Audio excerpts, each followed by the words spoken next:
بسم الله الرحمن الرحيم تبارك الذي بيده الملك وهو على كل شيء قدير الذي خلق الموت والحياة ليبلوكم أيكم أحسن عملا وهو العزيز الغفور الذي خلق 7 سماوات طباقا ما ترى في خلق الرحمن من تفاوت فارجع البصر هل ترى من فطور ثم ارجع البصر كرتين ينقلب إليك البصر خاسئا وهو حسير ولقد زينا السماء الدنيا بمصابيح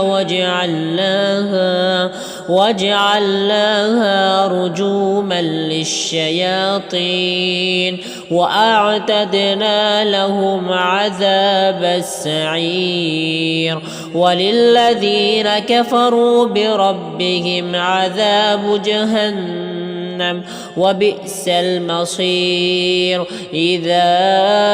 ألقوا فيها سمعوا لها شهيقا وهي تفور تكاد تميز من الغيظ كلما ألقي فيها فوج سألهم خزنتها ألم يأتكم نذير قالوا بلى قد جاءنا نذير فكذبنا وقلنا ما نزل الله من شيء إن أنتم إلا في ضلال كبير وقالوا لو كنا نسمع أو نعقل ما كنا في أصحاب السعير فاعترفوا بذنبهم فسحقا لأصحاب السعير إن الذين يخشون ربهم بالغيب لهم مغفرة وأجر كبير وأسروا قولكم أو اجهروا به إنه عليم بذات الصدور ألا يعلم من خلق وهو اللطيف الخبير هو الذي جعل لكم الأرض ذلولا فامشوا في مناكبها وكلوا من رزقه وإليه النشور أأمنتم من في السماء أن يخسف بكم الأرض فإذا هي تمور أم أمنتم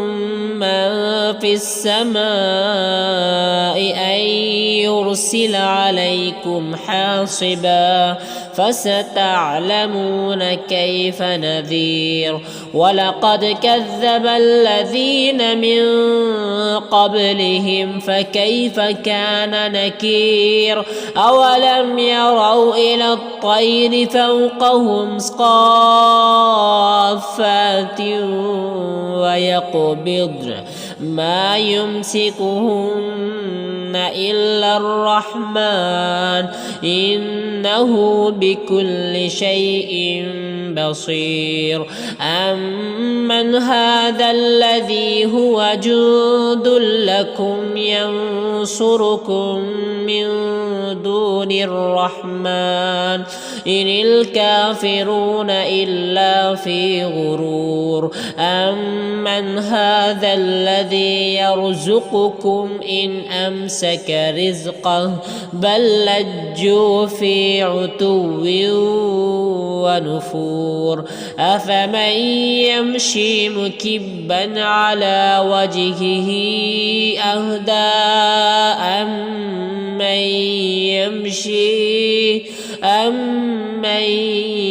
يمشي سويا على صراط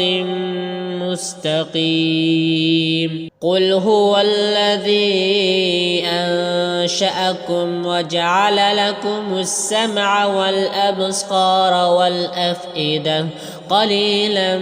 ما تشكرون قل هو الذي ذرأكم في الأرض وإليه تحشرون ويقولون متى هذا الوعد إن كنتم صادقين قل إنما العلم عند الله وإنما